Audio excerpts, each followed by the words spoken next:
Welcome back. Today we're about to tell you a ridiculous story. Are you ready? Although information spreads oddly with the platform's collapse, barbarians are increasing the inter-parties, forcing refined folks to frantically fight back. Everywhere, there are post-party bodies in chaotic fights. Suddenly, the screens burst like a spontaneous dance party. At this moment, a prisoner is hugging a woman, as if trying to get some dating news on air. The male lead sees this and rushes over, wanting to save his destined one, but sadly, she gets overwhelmed by the fanatic. In a critical moment, a head rolls over as if complaining, "I want to join the party too," but the male lead says the day's success. Unfortunately, they've got some serious party injuries and are crawling up the platform like it's a slippery slope. As the platform descends, beneath them are no longer any audience members, but the refined folks are desperately holding the platform. Stopping at layer 333 seems to say game over. The hero spots something. As he awkwardly climbs down the platform, it felt like an adventure, discovering a 5-year-old boy hiding under the bed like he was playing treasure hunt. He hurriedly gave the boy the cake, perfectly finishing the party mission, but alas, info transmission is blocked. Though he struggles back up, the platform keeps descending, and below layer 333, annihilation seems to reign. Just as he reaches the brink of asphyxiation, visions return, and he realizes this boy might be the messenger of future. So he slowly descended, while the boy shot up like a VIP guest to the top layer. This story continues from last season, featuring the mysterious platform of over 300 layers, where audiences watch various shows. The dead for various reasons are like stars coming one after another, while new contestants arrive as if auditioning for a show. A man and a woman get cornered by upper layer folks for munching on the street food on the platform. Things are getting critical. All the food on this platform is, in fact, a wish fulfillment of everyone who entered, and the upper folks rigidly demand all to eat their own dream food. Otherwise, they will face a group attack. Baldy was eagerly staring at the chicken wings, inhaling dramatically, only to be taunted by the secret master of the same layer. He grumbled, "Why can't I eat other delicious food since my wish pizza got devoured?" The other folks told him, "Be patient, the answer's coming." Baldy obediently followed the rules, while the two engaged in simple exchanges, becoming familiar faces. Suddenly, lights turned red like an emergency signal, indicating that layer 44 was about to face serious punishment. The upper people informed Baldy that tomorrow, mysterious folks would provide pizza protection, but the layer 44 contenders would be special. Baldy learned that the entire platform totaled 333 layers, eventually racing back up to the top. The information became crystal clear. The next day, an emergency broke out in the upper layers. Seemingly someone wasn't being good, and upper folks warned Baldy to prepare for battle mode. Things were getting dicey.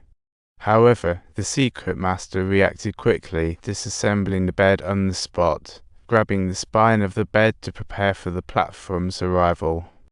The food scramble sent heat exploding to upper layers. Layer 21 turned a walking woman into a fire person. Baldy was totally dumbfounded, watching everything unfold before his eyes while even the upper layers were still engaged in battles among themselves. The man hurriedly urged the two, "Quick, push the food down, or we'll be in big trouble." Luckily, greed hadn't devoured their lives. But because of this one person, today all beneath would be celebrating a feast-less festival. At this moment, Baldy wore a saintly expression. He deemed the rules too elegant, saying they should feast at the top. Curly One stopped him. The rules were made by seniors. Some had seen this senior, and they firmly believed in the rules, established at the cost of hundreds of lives. However, Baldy suddenly interjected, saying at night, the dead would be thrown onto the platform, with bodies falling down to the bottom of layer 333, much like a ridiculous party. Yet it seems something terrifying lurked below. By the third day, Baldy finally got his wish pizza. The few obeyed the rules, elegantly dropping their wishful delicacies. Baldy crazily dug into his pizza, but what Cully did next left Fanny empty-handed. He even began packing whole food into his backpack, claiming these were the food of the dead, entering a game of living vs. dead. If the cuisine is randomly allocated to the bottom, it would only benefit some. The humiliating Hunger Games are about to play out again. Baldy said they could eat. No need to waste. Curly replied that one must lose their lovely time. This plan had been in effect for a long time. Curly unexpectedly continued with those on the platform who might be facing charges. Hind Eamout at letter 3 CAO handled Dietrin at I Eru times ol 2 Omout Cyrillic letter 4 E3 I circumflex Eamout Omout E not sign at O handle PO paragraph EO a quarter or F Omout quarter degrees O grovo circumflex EQ letter 3 F5 Yen as for data plus or minus Chinese letter. He informed both of them that they must strictly follow the rules.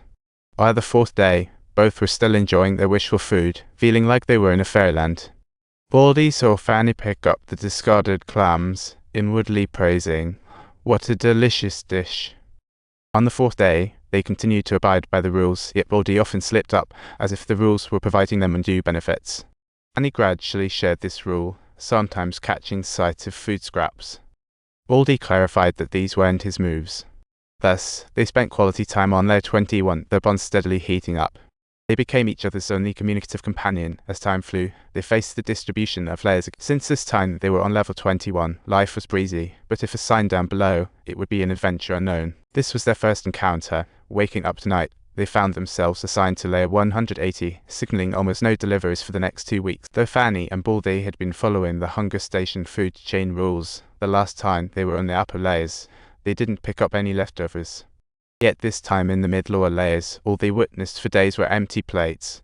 Starving Baldy began to feel ill, but each following day, they could only innocently stare.